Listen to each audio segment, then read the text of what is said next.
All right. And welcome everybody back to another episode of the podcast for men. My name is Andrea Palmer, and I am very excited today to have a guest on the podcast. And as always, on this podcast, we advocate for men. We talk about the male experience of men in the world. And mostly what we talk about is the male experience of sexual abuse. So I am very excited to have another interview today of a survivor, an advocate for child sexual abuse. And Jeremy has been pushing so hard to take awareness of child sexual abuse to another level of media, because that's usually where we see most of the change happen, is when we can put it out there and people can see it in a very visual, auditory way, and people can understand, and we can start to have solutions and more resources for people that haven't had this horrible experience of child sexual abuse. So Jeremy, thank you so much for joining me today on the podcast. Yeah, thank you. It's my pleasure. And thank you for a fantastic introduction. It is exactly what I believe in, everything that you just said. Yeah. Yeah, definitely. I've been seeing things that you've been pushing on Instagram. And just like I was saying this morning, you are in line to hopefully receive a grant. You're trying to get that. What is the grant about that you're working on right now? So here in the UK, in England, there is a government grant available for community projects and startup businesses. Now, I've been aware of this grant for a couple of years, actually, but it's only really now that the stage of this project that I'm trying to run of raising awareness is at a stage where I'm ticking all the boxes. So now I've gone in for it. I had a meeting yesterday and it went really well. And I'm going to have a second meeting on the 10th of December. And that's where I need to propose all of my plans, the business plan, I say in inverted commas, how it's going to run, how I'm planning to generate funds so that it will continue.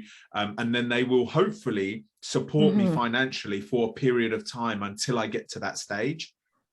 Yeah. So it would just be a massive helping hand, because at the moment, generating funds is one of my priorities. I have a donation page on my website, which people are very kindly donating little bits here and there, but that's not the only method of generating funds that I must concentrate on. I need various Definitely. to produce the films and the YouTube content and the social media content that you mentioned in the introduction. It all is expensive. So we need to keep this going. Definitely. Oh, yeah. Definitely have to keep it going. So I kind of jumped to the grant, and yet, as I mentioned before, so you being a survivor and it bringing you here, what was your experience, if you're willing to share that? What was your experience like that led you to this point? Yeah, no problem. So I was sexually abused at 8 years old for a number of years. It was a trusted family member, and he was a man. He must have been around 25 years old at that time. And he also worked as a nurse. So straight away, we start shooting down the stereotypes that we have for this type of thing. You know, we always think it's an old man who hasn't got a job and is lonely sitting behind his computer.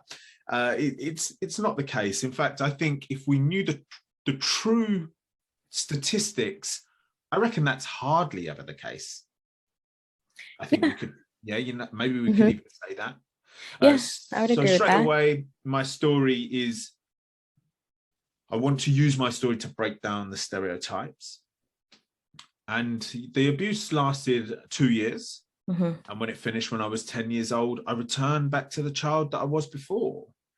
There was no problems. Energetic, confident, doing well at school, plenty of friends. No one would have ever known that this had happened. I kept it to myself. I buried it very cleverly and continued with my life.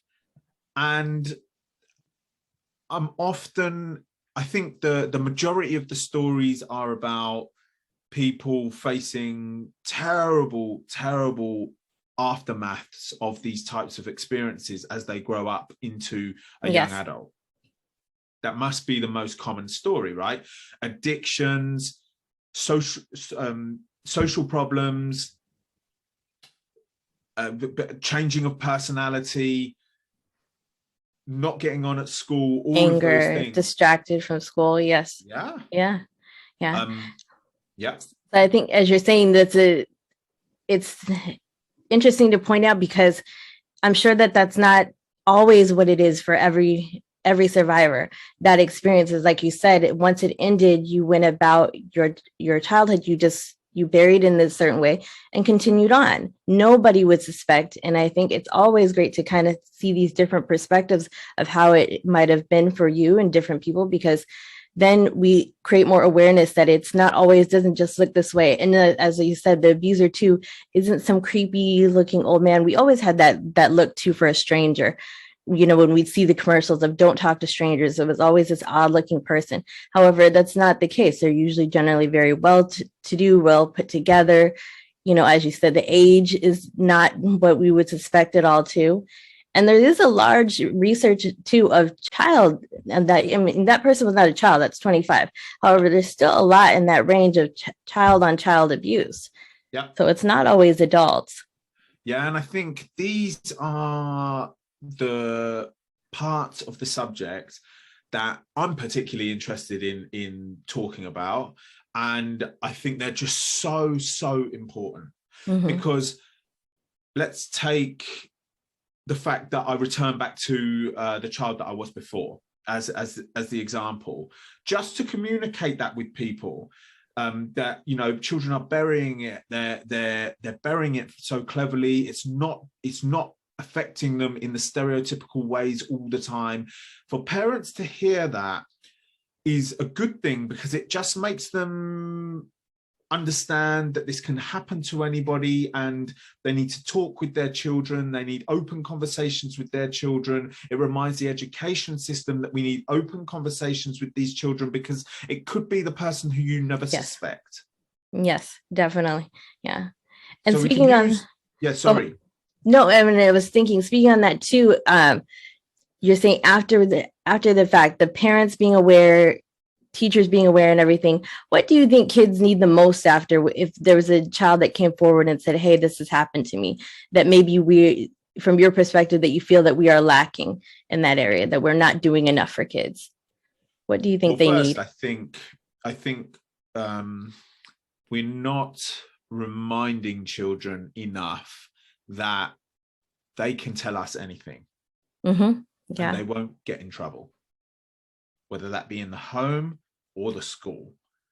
And that needs to be told and taught on a continuous basis and practiced on a continuous basis. And then maybe we can start getting the children who are going through this type of situation that are not showing any signs, which will be countless children. You could go into any single school on this planet and give a lecture, give a talk and explain that, and you will be talking to at least one child that's going through something at home. Yes. Yeah. There's no doubt about that. There's no argument against that. Mm-hmm. So if we can continually remind the children, and not just say it, but actually create an environment that they feel confident enough to say something about it, confident and a safe enough space to say something about it. Now, when it comes to them actually saying something about it, well, that becomes a very difficult conversation on what to do if a child does disclose to you. Again, something I just don't think people are understand, because it's never talked about. People don't know how to respond to a disclosure. Yes. Yeah. And then there's always the question too. Sometimes I've seen parents force the child to go to therapy. And then there's some parents that really don't want the child to go to therapy. They'll just say, oh, we'll kind of handle it on our own in the home. Mm-hmm. And so once again, from your idea, do you think it's fair to say, yes, they should go to therapy, or that they don't have to? My answer to that would be, before we jump to therapy, can we just spend a moment to analyze or have a look at the child's personality, mm-hmm. and how they behave and what's best for them? Because you could put a child in therapy in front of someone who they don't know and push them to talk about what's deep for them. And that may be the incorrect environment for that child. Every child is so different. What about play therapy? What about art therapy? What about drama therapy? Mm-hmm. Yeah. So Yeah. I it's funny that you bring up therapy, because I actually released a new video on my YouTube channel. I spoke about therapy for 20 minutes in front of the camera, because I'm sad that it's always a jump to therapy straight away. Yes. Yeah. When that may not be everybody's correct path. And for a child who are very vulnerable, very susceptible, throwing them in a room in front of someone who they don't know could do them more damage. Yes, it's like shocking again. It's being around somebody they don't know. They're uncomfortable again. Now I have to tell this other stranger every awful thing that just happened to me. Yes. Yeah. So I think it's complicated. The whole situation is so complex with an infinite amount of variation. But we're the adults, so we're the adults who are in control of the schooling system and how we behave at home, and we're meant to be the people who can help the children. So I just think more conversation and more content, and maybe we can make some change. Yes, more information, more content. Excuse me. As you're saying too, I've seen that you posted that there's different other things that people can do for therapy. And one of the biggest things that I deal with too is the fact that I'm a coach. I have background with therapy. I've gone to school for therapy. I have a master's in marriage and family therapy, all that. And I have been to therapy myself. I know, I'm very familiar with it. And yet I find still that my clients prefer sometimes to talk to me because it's a different atmosphere, different approach instead of therapy. They don't feel that they're therapized, as you say. Yes, if I said it right. Yes. And so there's different things that people do to cope. There's nothing wrong with going to therapy. I would never tell anybody that you can't go. There's just different avenues that people take to heal. Some people get into nature, they get into sports, they get into, as you said, painting, doing different things. So it really does. It's refreshing, I guess, to hear somebody say that there's other things that people can do besides just going to therapy. And even when you pointed out to that not everybody can afford sometimes certain things, certain ways of treatment. And then it becomes a shaming, kind of internal shaming. I can't afford the therapy or something. Yeah. Yeah. Mm-hmm. And I just think we should represent everybody in this conversation. And that's why I was very forward with saying, well, what about the people that can't afford it? What about the people who live in a country where it's not a free service for them from the government? There are millions of people that could never afford therapy. So what options are we gonna discuss for them? And this whole conversation, this whole thoughts, that whole video that I posted has all come from people often asking me about my therapy and what therapy I'm doing, etc. And actually, my answer to that is I have not done any therapy for this part of my life. And a lot of people are surprised. Some people are almost like, oh, that's not good. Well, actually, I found many other different ways that help me deal with that situation. So as I approached my 20s, I had still buried the memories of what happened to me when I was 8, 9, and 10 years old. It wasn't until I was 25 years old that the memories returned back to my head. Yeah. Now, I had never forgotten about them. I always knew that they were there. I always remembered what had happened. It was just, I just didn't care. I just didn't care. I was having a great time. I was out partying every weekend. I had this incredible career as a design engineer, working all around the world. I was earning good money. Everything was going well. Why would I care about that thing? Like when something come up on the news that remind me of it, or somebody would say something in conversation that remind me of it, it would make me sad for that moment. But it would quickly pass. But it was when I was 25 that everything changed. And that's when I couldn't get away from the sadness. Now, when I started realizing what was happening in my head, I thought that the best thing for me to do was to just push the memories away. You know, we got to 25 years old without them being troublesome in my head. So why can't that continue? And I thought they'll just dissolve. They'll just go away on their own. Mm-hmm. And they didn't. Why do you think at 25 it didn't go away as easy as it did before? So there's a very clever and interesting metaphor that somebody told me, and that is when something happens to you when you're a child that's traumatic that you can't make sense of, what your brain very cleverly does for you is it puts it in a box, locks the box, and puts it to the back of your mind. Now, as you grow into a young adult or an adult and you start to become ready to analyze and work through those memories, because they can't live in the box forever. Mm-hmm. That can't happen. Your brain understands when you're ready. It starts to bring the box round to the front of your head and starts to open it slightly, because it knows what's in the box needs to be dealt with. Yes. And it will just give you what it will push you, but it will just give you as much as you can manage. I believe at 25, that's when the box started opening. Mm-hmm. Because I was ready, and I couldn't leave it now. I couldn't let it go now. So at 25, after I spent 2 following years trying to push these memories away, thinking that they would dissolve, I quickly realized at 27, they're not going anywhere. No. So what am I going to do about this? So that's when I decided to tell somebody for the first time. Now, one of the reasons why I'm telling you this part of the story is because actually, I would say, looking back at it, speaking out loud about it to that friend for the first time was a session of intense therapy. Mm-hmm. Yeah? Yes. It was the most incredible transformation, evolution of my story. So it was a kind of therapy. Yeah, I believe it. Yeah. There's And something different to actually hear it come out of your mouth, to actually hear it now. It's physical now, in a sense. It's there. Yeah. Mm-hmm. It's out there. It's released. You've told somebody who's close to you about it. There's a sense of feeling of the weight had been lifted off my shoulders. I felt confident. I felt strong.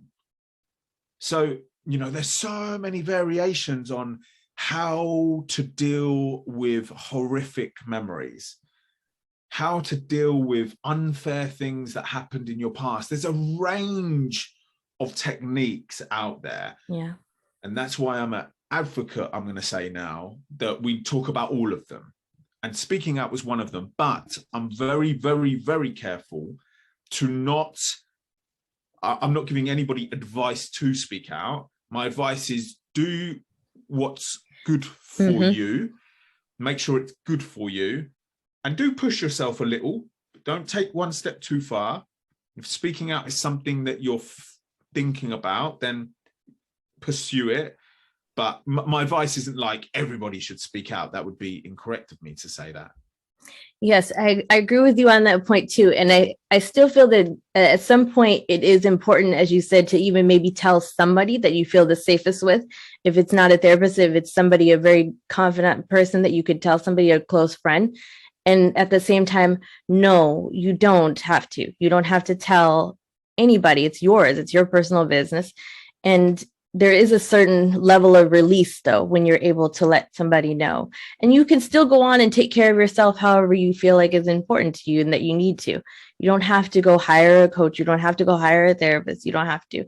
If that's not really your level, that you said before, your personality, what fits your life. Mm-hmm. Yeah, absolutely. Yeah. And now look how incredibly complex or detailed this is, because now we start talking about speaking out or saying it for the first time. Well, there's many levels to that, because if you don't want to tell somebody face to face, you could join the other fantastic Facebook groups that are out there where you could write a post. You could actually join online chat rooms where you could write a message. Or even if that's not the way you want to do things, you could get a notepad and write it down. Mm-hmm. Mm-hmm. Now, look, we've got all these levels of speaking out that are available for everyone.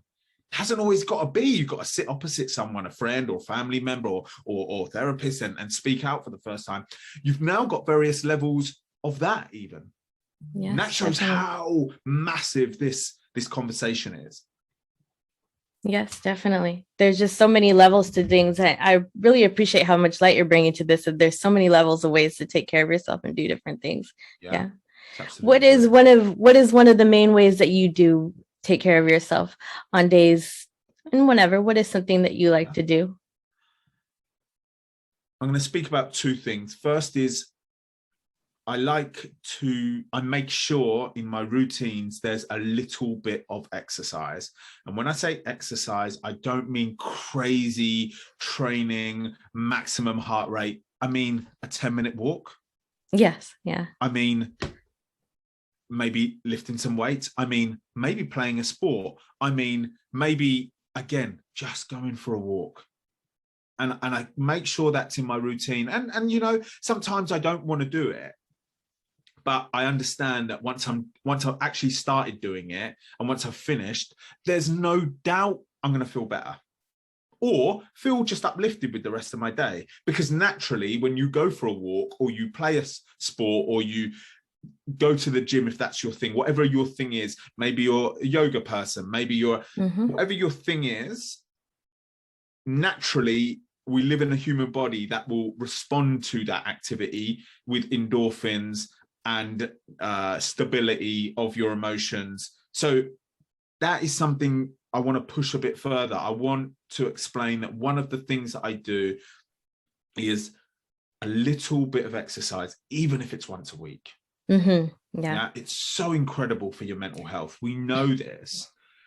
Now, the second thing that I do to help me through the days that are tough and challenging, and I'm very fortunate with this one, is because I believe journaling and writing is an incredible process. And I write all my social media posts. And sometimes when I'm not feeling so good or I'm having doubts, I'll write a post about it and just let people know, because I want people to be involved in this journey. And there's this incredible thing that seems to happen. Personally, I experience it when I write something down, because I'll write it, let's say it's 500 words, I'll write it and then I will leave it for 20 minutes. I'll come back to it and I'll read it and I'll rewrite little bits and I'll rewrite little bits and I'll continually rewrite it, because what I'm aiming for is to write something that when I read it back to myself, I feel good about it. So it doesn't have to be positive necessarily, but if I'm talking about a low period, at least I'm talking about it with some strength and encouragement. And then once you read it to yourself and you're pleased with it, actually, I think that trains your mind. It gives your mind some clarity on what you're writing about. Yeah. It's piecing it together as you go there. It doesn't have to all come out at once. No. Yeah. It's another therapy, right? Why do you feel like, and I don't know if you know this, that sometimes men are really adverse to doing journaling?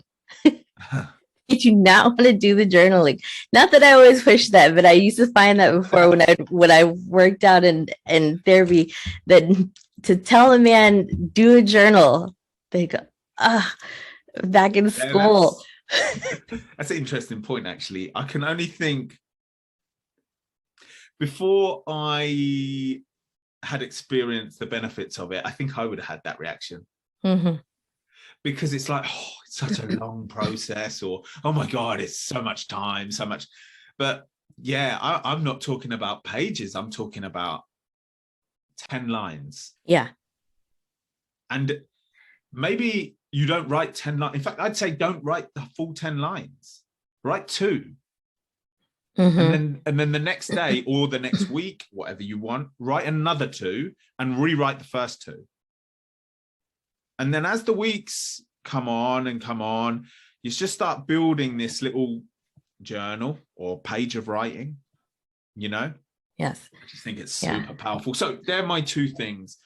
A little exercise here and there and journaling would be my two things that I do in the challenging and dark days. And I try to keep it as a general routine. Yeah, I totally agree with the exercising too. I took a break yesterday and I just went, my husband went out here to this park and went to they have like a lake in there and we just walked around. And a lot of times when you say exercise too, people equate it to I need to have a certain pace it's just to be present and be outdoors or be there.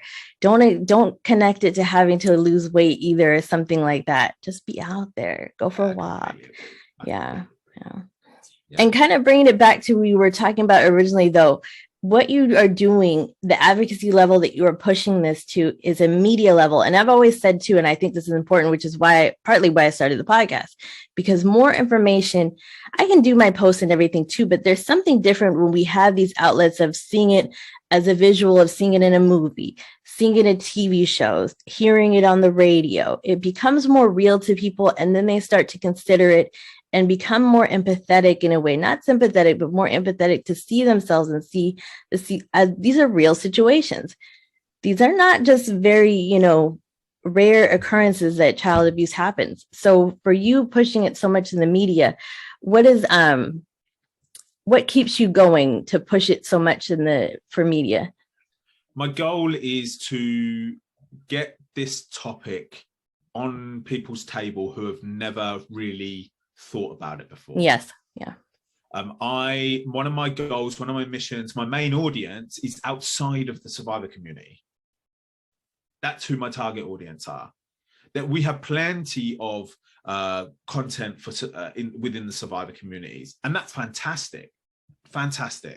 But actually, what I want to do is get this on people's news feed. I mean, everybody knows child sexual abuse, and everybody understands that it happens. But people don't watch content on it or watch anything to do with it because it's too dark and disturbing and uncomfortable. Mm-hmm. And I get that. But if I can create videos, films, put questions out on my social media that get people thinking, that are like, oh, that's pretty interesting. Oh, wow, I've never thought about it like that before. Then I can try to get this subject on everybody's table because it's everybody's concern, right? So when I put out a post on my social media and I ask the question of, what are we going to do with the pedophiles that have never committed the crime that feel tempted to? Yeah. Now, that is an interesting question. And that's an interesting question for, I hope, for anybody that's passing that question on their social media, because that is a conundrum almost. That's like, oh my God, I haven't really thought about that before. That's the kind of thing I'm aiming for. Now, I have a series of videos coming out now. The first one is tomorrow. So I don't know when this podcast is going out. So that's Wednesday, the 24th of November. And I'm not going to say too much about it yet because I like to create like a hype around it as the release comes up. But I'm now got a series of videos coming out that are addressing different topics that are not going to make you feel too uncomfortable, but are going to ask you questions that I hope you're going to look at the person who's sitting next to you and be like, oh my goodness, I have never thought about it like that, and hopefully create a discussion. Yes, you have a very good way of posing questions online to create discussion. That's a very good, the only word I can come up for is the talent of creating questions that make us think. Yes. And I've answered a few of your questions too, because they were so thought provoking. And I read the comments and things, and it makes people discuss. And that is what we want, right? We want people. And as you said too, gosh, at another level, people that have never considered it or thought, well, that's not in my family. And so, oh, well, I don't, but yes, your posts make people think and talk. So keep it going. How incredible. Yeah. How incredible when I put one of those tough questions out that people like yourself are willing to go in the public arena and put their opinion in the comment section. That's strong beyond belief. Yeah. Because they're tough questions about a tough subject. And so for people to feel engaged enough to actually put their opinion in the comment section for everybody to read, for me, that's incredible. And then when it actually creates a conversation within the comment section between 2 or 3 people, that's incredible. Because what are we looking for? We're looking to break the silence. Yes. And you break a silence through talking and conversation. And if I can create that on a social media post, then that's gets a good job done, I think. Mm-hmm. And I know that this seems kind of like, how would you be able to manage this? But you know what else I notice is people in your comments don't seem to argue about it as much as it's a discussion about it. I don't know if it's maybe just the post that I read, but it's more a discussion than it is an argument. Even though we can have difference of opinion, whether you're right or wrong or whatever it be, but yet it's a discussion and not an argument. Yep. Yeah. Nobody's taking shots at each other. I'm pleased about that. However, I feel like as the page grows, that could change.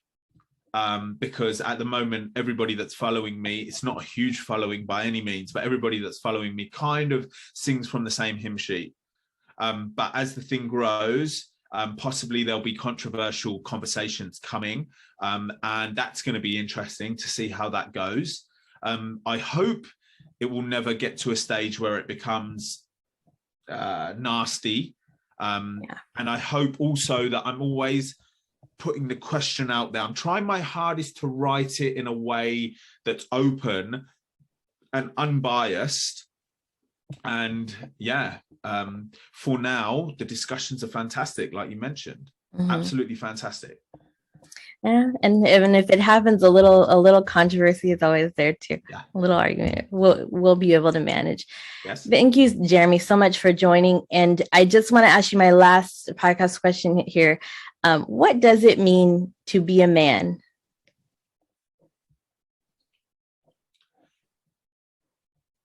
To be a man, can I answer that? To be a man who has gone through something like this is, you have importance in this subject. Whether you ever speak about it out loud or not, you have an importance. I kind of want to use the word responsibility, but let's not use that, because maybe that's the wrong word. But you have an importance. You have an importance to learn from your experience and be vigilant with the children around you in your own family. That's kind of a gift of the experience. Can I say that? I'm not sure, but there's something to learn from your experience, and that's to be vigilant with the children around you. That's something you learn from the experience. There's an importance there, and if you are somebody that's speaking out as a man, that's just so incredibly important, because there's not enough men speaking on this topic. And I believe there is an area of a section of the stage that is available for us as well as everyone else, and we should occupy it. I have a platform called Something to Say Official, where I am asking people to come in and feature and tell their story, and it's predominantly women. It's predominantly women. I'm trying to encourage men to come over and speak as well. And if we can eliminate this shame and embarrassment about what happened to you when you were a child, then that's going to be a great thing. And it's going to take men to come out and speak to do that. So to be a man is powerful and incredible, and we have incredible traits. And I hope that we can really bring them to the table with this subject. Yes, definitely. Thank you for that, Jeremy. And as I don't think we mentioned before, if anybody wants to follow you, what is the name of your Instagram again? So I'm on all social media platforms and YouTube. You can just check me out at Jeremy Indika, Indika. And the other platform that I'm running, Something to Say Official, you can find all the links there. But actually, what I should say is I've got a website, jeremyindika.com. And if you go there, you can find all the channels, all the content, the history of this project, my story in more detail, and my vision for the future. So please do go visit and check it out. Definitely. All of that information for Jeremy, follow him, find all of his platforms and things. He makes you think, makes you want to answer, makes you have that discussion. And it's so important. And I'm so glad that you were able to be here, Jeremy. Thank you so much for your time and coming to talk to me on my podcast, on my small little growing podcast here. So thank you. And for anybody else that you are listening to the podcast, wherever you are listening to it, follow, subscribe, like, do the thumbs up, all those good things too. That helps the platform grow, helps the podcast grow, gets this information out there too. If you have any questions or concerns, you can go to andreacpalmer.com. And thank you as always for everybody listening, and let's continue the discussion. Thank you.